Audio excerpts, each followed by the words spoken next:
को कुछ कहना या पूछना है शायद। आपने तो मेरे मन की बात कह दी बापूजी। अंग्रेज सरकार के नए कानून के खिलाफ आमरण उपवास का आज आपका तीसरा दिन है। मैं जानना चाहती हूँ कि कई दिनों तक बिना कुछ खाए पिए रहने का बल आपने कहाँ से और कैसे पाया? बहुत अच्छा सवाल किया तुमने सुहासिनी। सुनो, अन्याय और अधर्म से लड़ने की ताकत तो मेरी माताजी ने मुझे अपने बचपन में ही दे दी थी। मैं तो उसका अभ्यास करता हूँ बस। आपकी माताजी ने कैसे? मेरी माताजी बिना पूजा पाठ करे कभी भी भोजन नहीं करती थी।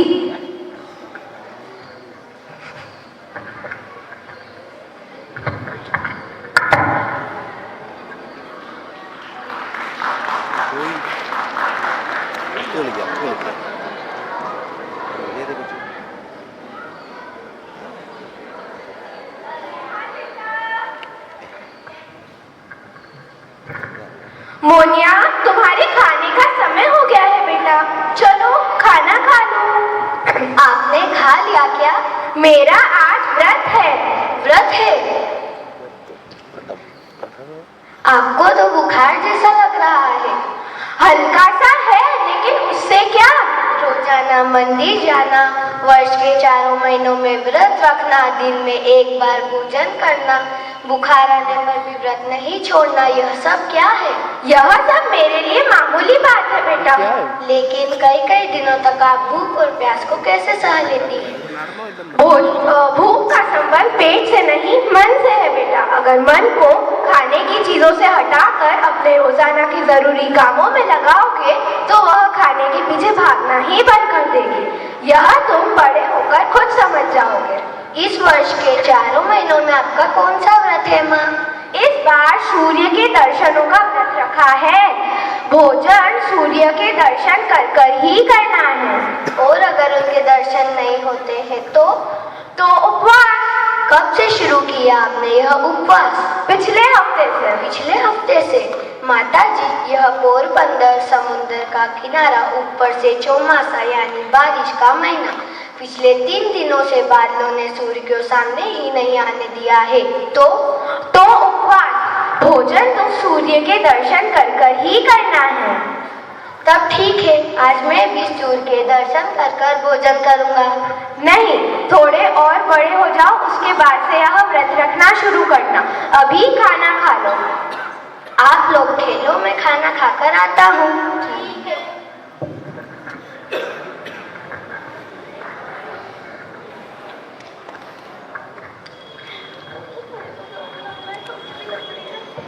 अरे, तुम तो बड़ी जल्दी खाना खाए मोनिया।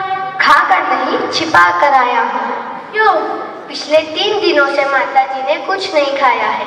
मैं जानते हुए भी भोजन करता था, तो अच्छा लगेगा क्या? लेकिन माताजी को तुम्हारे खाना छिपाने की बात पता लगने पर कितना दुख होगा, ये सोचा है तुमने? सोचा है ना, माताजी घर के काम में व्यस्त रहती है, इसीलिए उन्हें सूरज के निकलने का तुरंत पता नहीं चलता है। हम अपना यह खेल छोड़कर बादलों के पीछे छुपे सूरज पर निगरानी। जैसे ही सूरज निकल आएगा, मैं माताजी को आवाज लगा दूंगा। हाँ, आवाज सुनते ही वे दौड़े चले आएंगी और सूरज के दर्शन करके उपवास खोल लेगी।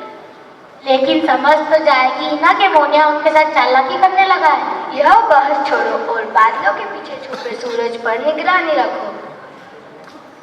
उधर देखो, उस बादल के पीछे उजाला से नजर आने लगा है।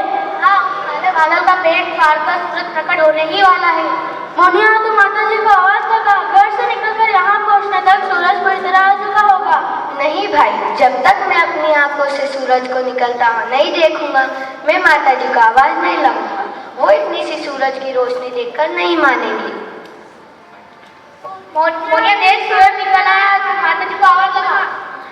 माताजी जल्दी आइए, बादलों के पीछे से छुपा सूरज निकल आया। उन्होंने सुनानी शायद कि भीतर जाओ, अपने साथ लेकर आ। माताजी जल्दी आइए, बादलों के पीछे से छुपा सूरज निकल आया। कहाँ है सूरज मोनिया? मुझे तो हल्का सा उजाला भी नजर नहीं आ रहा। इतनी सी देर में बादलों ने सूरज को ढक लिया। सबने आपको बहुत आवाज लगाई। यह सब मेरी ही गलती थी, मुझे ही आपको पहले बुला लेना था। कोई बात नहीं, भोजन आज भी भाग्य में नहीं, मैं चलकर काम में लगती हूँ। मोनी, मेरे बेटे, माँ भूखी है यह जानकर तूने भी कुछ नहीं खाया, छिपाकर यहाँ चला आया सूरज ढूंढने को। माँ की नजर तो हमेशा अपने बच्चों पर ही रहती है, यह तू नहीं जानता। आपको भूखा जानकर रोटी का एक निवाला भी मुंह में नहीं जा रहा था माँ। यह उपवास नहीं है बेटे, यह मेरे और काले बादलों के बीच में एक लड़ाई है। जो जीतूंगी मैं ही।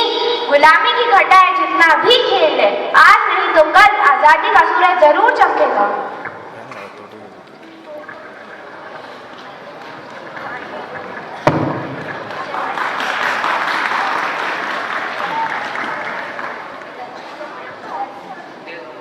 वह दिन था और आज का दिन है सुहासिनी। किसी भी अन्याय के खिलाफ जब भी मैं किसी भी उपवास पर बैठता हूँ तो मुझे ऐसा लगता है कि मेरी माता जी ने मुझे अपने गले लगा रखा है और कह रही है, बेटा यह उपवास नहीं है, ये तो काले बादलों और मेरे बीच की लड़ाई है, जिसे जीतूंगी तो मैं ही। और माता जी जीतती थी सुहासिनी, उनका वह विश्वास ही मेरी ताकत है। देख लेना, जीतूंगा तो मैं ही।